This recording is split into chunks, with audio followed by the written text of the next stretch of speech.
I'll never ever forget a thought that went through my head, and it went something like this: whatever you do, don't flinch.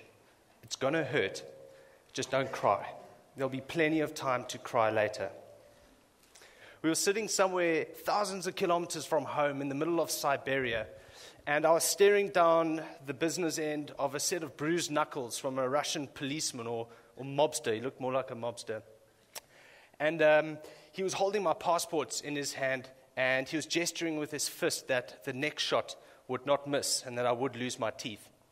So this was a bit scary, and I've never felt so isolated from the limits of my comfort zone and from what we had been through in the last 14 months to get to that point.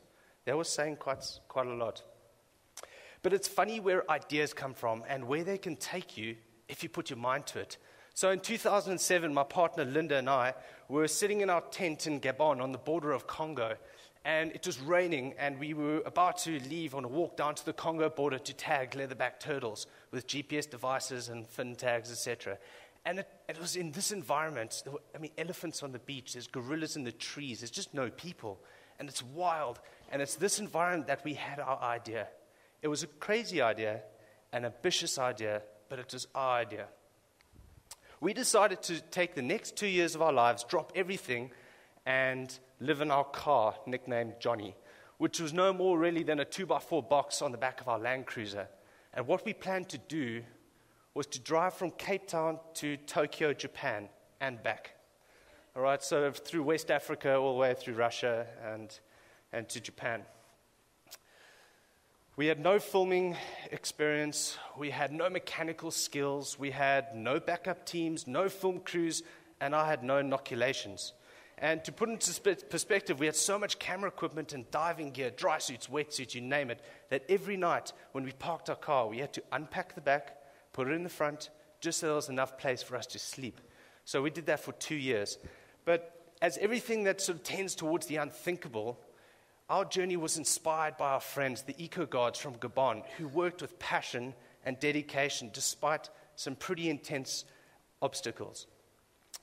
And working on this front line of conservation or sort of environmental preservation is challenging. It's demotivating and it's difficult, but some people just push through to find solutions.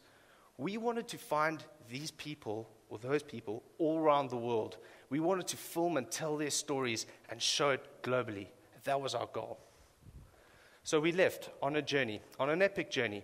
And on the 25th of August 2008, we climbed into our car, Johnny, waved goodbye to the folks in Betty's Bay who had fortified themselves with a pretty stiff drink as we left. And we left. And it would be a journey that would not only change our lives, but everything I thought I knew about marine environment, marine life, or marine conservation. Getting up West Africa was nothing short of a challenge, from no roads, invent your own roads, to mud roads. And this is actually gazetted as a national highway between Congo and Gabon. It's not often used for good reason, and it took us a couple of sessions of 11 hours and 9 hours to dig and pull ourselves through all these mud holes. But slowly and surely, we moved forward, and as we did so, as we progressed, so did our resolve. And what we found was that kilometer by kilometer up West Africa, we were finding those people and those projects that are making a difference, and some stark realities we just didn't even know existed. So as a fisheries biologist, I remember standing on the beaches in Senegal, just looking at this phenomenal desperation by which people are fishing. And they depend on it for their livelihoods. It's almost become their only income. The scale of it is just incredible. I was just blown away. And on this beach, fishermen would ship fish from the boats to the beach with this metronome consistency every single day, tons and tons of fish. And I just started feeling overwhelmed by the desperation that West Africa is facing with respect to community fishers. Then we met a very interesting guy. So, the scale, if you ask the government how many fishing boats there are, it could be about 30,000. If you ask a local, it's 2 million. So take your pick. We don't know what's going on. But we met a gentleman. He's just an inspiring character. And he's headed up the NGO, local NGO, the Oceanium in Senegal. Now, he's been working for 50 years on marine conservation issues. What he's done is he's put science back into context and created a field where communication can be shared between him and communities. He's filmed documentaries with the communities and used it as an education tool. He then went and planted 6 million mangroves in southern Senegal, creating upward of 10,000 temporary jobs during the season that they were doing this. And he just continues with all this passion and dedication to carry on. And he sat me down one day amidst all this chaos that was unfolding on the beach. And he looked me straight in the eye and said, people are the problem, but people are the solution. Fisheries is a social issue. If we don't embrace that, we're going nowhere. So he advocates putting science back into context and educating not only the public, but the fishers to show them that they have a power to ensure their resource, their livelihoods, are not destroyed. What Haida said was amazing, and it reminded me of another character I met in Benin, just another amazing person, Mr. Josea, head of Nature Tropical NGO. Now, Josea has found a unique way of bypassing ineffective government laws towards conservation. So what happens is, in Benin, there are a whole host of rules and regulations, but people do not respect them. And this has left Benin's environment in a rather deplorable state. And people on the coastline are sort of facing an imminent crisis. This is a beach in Cotonou. The poor lady in the front's on the loo, and it's just a horrible sight. And most people look at that and go, whew, that's hopeless. But Josea looks at that and goes, there's potential. That's what makes him special.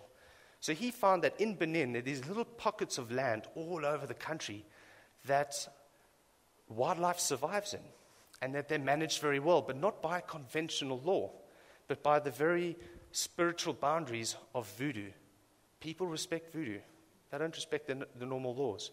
So Josea says, how can we put this into the marine realm? How can we make it work? And he's done that. He's brought the spiritual leaders in, and we helped him going diving on some abandoned oil rigs and looked for an area where an MPA could be put up. And he's translating the success stories from land into the ocean. The benefactors are the kids, because these spiritual leaders go back to the communities and they start drumming up support for marine conservation. And they use turtles as an iconic species because they see turtles in their nets almost daily. So Josea is working on this education program with the spiritual leaders, and slowly but surely, brick by brick, he's building the first eco-museum in Benin, which is a fantastic initiative. And he's just worked with so much passion and so much dedication. It's unbelievable. Getting up the road, getting through West Africa, getting to Europe was challenging. But what we found was that the people we met from Namibia through Congo, through Gabon, you name it, all the way to Morocco, they made us believe that what we were doing was worthwhile. Finding these stories and sharing them with everybody, it made them feel good about what they were doing, and it made us feel like what we were doing was worthwhile as well. So what we realized is that Africa's got phenomenal potential, and all we have to do is realize those people, invest in them, and help them make that reality, that potential, an honest reality. Getting into Europe, we got hit by every logistical problem you can imagine. And I think our low point came when we were not allowed into the UK. We were denied our visas because we were trying to seek asylum in our dirty clothes and pots and pans hanging out of Johnny. They didn't like us very much. So having learnt that versatility in Africa, or the value of it, we drove around a few new countries and we just headed off towards Oslo, Norway. And it's funny that where one door closes, another opens. Even if you don't expect it, it's there. And Norway was no exception for us. We arrived as they witnessed the worst oil spill in Norwegian history, in Langesund in the south. So this vessel ran aground and the oil was everywhere. And although this is not a positive story, how they handled it was phenomenal. Within 4 days, they had 9 international organizations, environmental organizations, coordinating a response, putting up an animal cleaning station. Volunteers from all over the world arrived to help clean this is an eider duck, to clean the birds and animals that came in with oil on them. The National Guard was deployed instantly. We joined them on their military boats, had a look at the extent of the oil, and they worked for weeks on end. It is a phenomenal success story. Even the politicians were there. You might spot him. Have to look hard. But they were there too, so we'll give them that. It was great. But what made it amazing about Norway was that in Gabon, I would stand when there was an oil spill and no one would take responsibility. I would stand with 3 of my friends and a bucket and a spade, and we would look down this whole beach where the leatherbacks are nesting, and where do we start? And it just shows what can happen when people come together and work. Now, Norway's got some of the best intact marine life in the world. And what our goal was to go and interview people, governments, fishermen, authors of books, and try and find out how they succeeded. And then try and find out if we can Africanize those solutions. If we can bring it back and transform our fishery sector here. That was our goal. But it wasn't long after Norway that we had to sort of abandon that utopia of environmental bliss and head into Russia, this sort of 10,300-kilometer drive in 20 days, just to catch the last ferry to get to Japan. We would get up at 5 in the morning and drive between 15 and 18 hours, and we would just get lost in some villages that seemed to swallow the road and all sense of direction. So just doing circles in Siberia, it was quite daunting. Ordering food at truck stops, not easy. In my broken Croatian, I can order 2 beers and a fish. I'm not going to show you how I ordered a chicken. It's a bit scary. But it was a challenge, sleeping in these truck stops, hiding in bushes on the side of the road, not getting a meal. It wore us down mentally. It wore us down physically. But we had to keep going and get to Japan. And that would only be our halfway mark. Arriving in Japan, I felt sort of emotion sort of combating and conflicting with objective reasoning, because Japan's got questionable fisheries ethics and policies globally, and this has been well documented around the world. And as a biologist, I went there feeling uneasy. But who can ever forget going to the Tsukiji fish market where 2,000 tons of fish move through the door every single day? That's 2 million kilograms. 88% of the world's tuna lands up on the floor here. And on any one day, you can have 400 species of fish globally represented. No one knows how it gets there, but it's there, all of it. So it was just quite amazing to see it all. I remember standing in the Okinawa Aquarium, all right? There's a brilliant medium in aquarium for educational flow and to see how people react to it. And I was standing at this tank, and we're standing there next to some Japanese folks and looking at these 3, there's only 2 in this picture, but 3 whale sharks in that tank. And the Japanese guy stands next to me and gives me a little nudge, and he points, and he follows the shark. And he looks at me and goes, yum, yum. I don't know what you think. What do you think? I mean, you're just like, really? I'm sure it is tasty, but really? I mean, it's unreal. But I had this sort of eureka moment in Japan, and things started to make a bit of sense.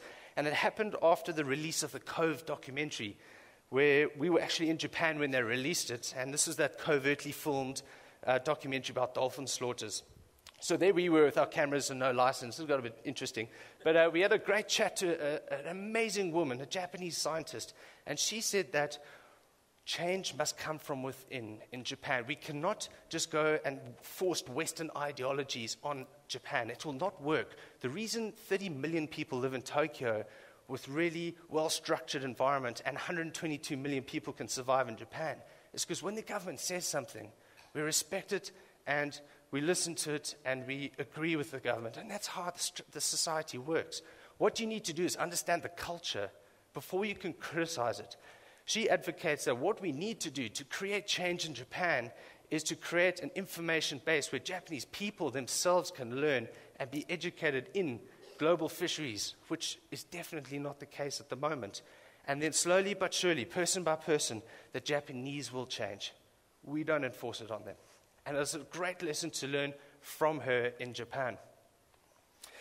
Sort of bureaucracy got hold of us again, and our car had to be shipped around China with a few other things. So what we did is we packed as many bags as we could put on our backs, on our fronts, and all the pelican cases and whatever we could carry, and we walked into China literally. Because we found a project that we had to go and see. We couldn't miss it. It wasn't fair. So China is a very restrictive country, and it's very amazing that a project like Mangroves of the Future can even exist. Liu Yi has started this youthful revolution in China, and he started an NGO. Now, to put it in perspective, it took him 9 years to register an NGO to plant a mangrove. Now, that'll take maybe, 2-3 weeks, maybe 2-3 months in South Africa. It took him 9 years, but he continued. He wasn't going to give up his dream of starting this NGO. And now what he does is he has the whole student body in all the universities in the mangroves learning. It's a fantastic. We joined him on these tours where the students would plant mangroves around the old fishermen's houses to prevent the typhoon surge from destroying the houses, also creating habitat for some juvenile fish and crabs. And the story was fantastic. And this revolution has started. And this is actually in the foreground.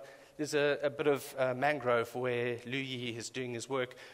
But the problems are huge. In the background, you see a mountain with some holes in it. They're taking that mountain to the Yellow Sea ecoregion to make some more land. So where you're trying to preserve coastal habitat, on the other side of the bay, the government's removing the mountain. So the challenges are phenomenal. But as Lu Yi says to us, that every victory, no matter how small, one mangrove, it's still a victory and it's still worth every second of his time. And that just blew me away. I mean, there's a guy facing challenges who's just getting around them. We spent hours and hours and hours in trains and running around with all our bags in the heat of India, and we had to find Dr. Supraja Dahini in Chennai, an amazing woman. She has worked miracles in the fishing communities where she lives, and she drives marine conservation initiatives by using turtles as an iconic species. Turtles come to the beach to lay their eggs, and in her culture, when you're pregnant for the first time, you come back to your parents' house to give birth. So she related it, simple associations. People bought into it straight away, and she created this youthful revolution. What she's done is influenced over 32,000 students and released with the communities over 44,500 turtle hatchlings back into the environment. And she's done so with so much passion and dedication. And her acknowledgements or her successes are a true testament to the power of one woman's ideas and acting on it with emotion and positivity. Imagine what we could do if we linked 10,000 women in that fishing village with the same motion and a foundation to do good work. I mean, the potential is endless. We had to sort of come back towards South Africa, and we got flooded in Oman, we got flooded in Dubai. And Yemen closed their borders because of political instability. So it sort of ended our dream of driving down the entire East African coastline. So what we did is we removed the bumper, let all the wheels down, got 6 guys on the car and shoved it into a box and sent it to Kenya. And once we were in Kenya, the rain started again. We met amazing people and projects in Kenya with Tom at Turtle Watch, so many to talk about. But the rain hit us, and we just got wet. We got soggy. Our beds were soaking wet, and our clothes had grown mold all over them, and we started to smell a little bit. And Linda got malaria again, so things were a bit challenging. But the people we met were just still so incredible that it was worth carrying on and fighting for. We had driven 70-odd thousand kilometers and probably traveled about 100,000 kilometers on foot, on bus, and everything else in between. But what we found was phenomenal, and there's so many projects that we can talk about. We just don't have the time. It's really unfortunate. There are people all over the world making a change and making a difference, and this inspires us through our website and through our travels. What we have done is try to create a new global network of inspiring people communicating with each other to try and create change and giving them the foundation to build upon and get information and share information. For me personally, I learned that when you talk about fisheries conservation, it's not about a fish. It's about people. It's about societies. It's about what a fish represents, a livelihood, an income, a hope, a dream, whatever it is for a community member. And without communities involved, we're not going to get the management right. So for us, we are our greatest resource. And to be inspired about the positive allows us to challenge that negative side with inspired minds. This will not only breed creativity, but also gives us hope. We had an idea, we lived our idea, we continue to live it. We will continue to find amazing people, showcase their stories, and hopefully create a platform where we can challenge failing fisheries management globally. What I'd like to do is end with a small 4-minute video clip, putting a bit of motion to the words that I've said. And it's not professionally done, but just me and Linda putting something together for you. Hope you enjoy it. The oceans have always intrigued me. They are a place where the physical extremes come together, the winds, the waves, and the currents, and they support this phenomenal biological diversity. To me, the oceans are like this magical world, complex in design, yet simply elegant. The oceans have influenced my life. They've given me happiness and joy from when I was a kid, fishing with my father on the bumpy seas off the coast of Cape Town, to becoming a fisheries biologist perplexed by people's desire to abuse natural marine resources. I never thought the day would come when I could look out over the swells towards the horizon and feel sad. But I do, and it's not hard to see why.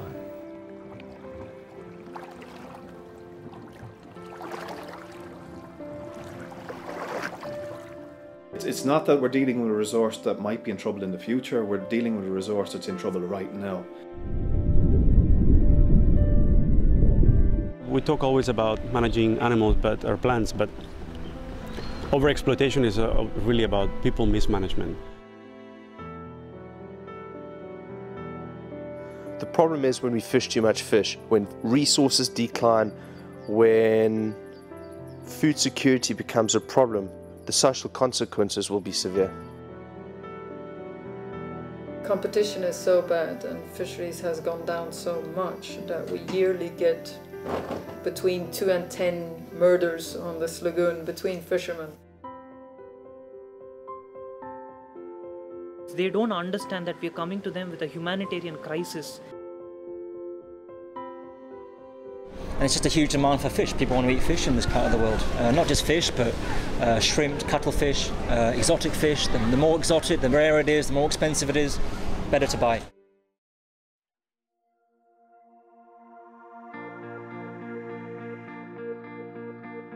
The eco guards we worked with in Gabon really inspired us to do something different.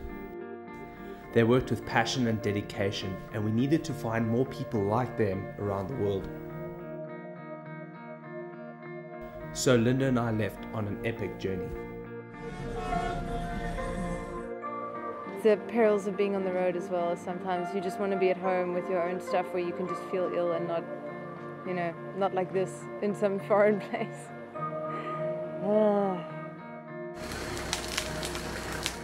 I'm tired. My eyes tell a different story. Red, swollen. It's very hot. We've got all our rucksacks and all our pelican cases, and again, only the small cameras, no big camera allowed in Vietnam, so it's a challenge.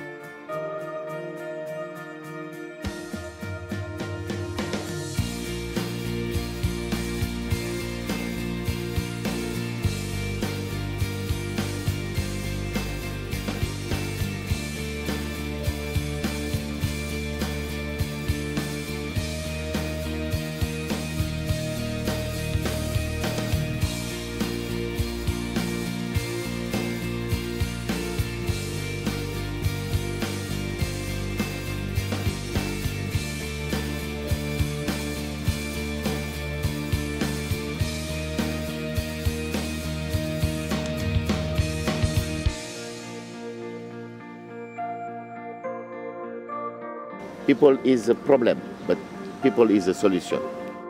We have to educate the people, because it's only the people who are destroying the nature.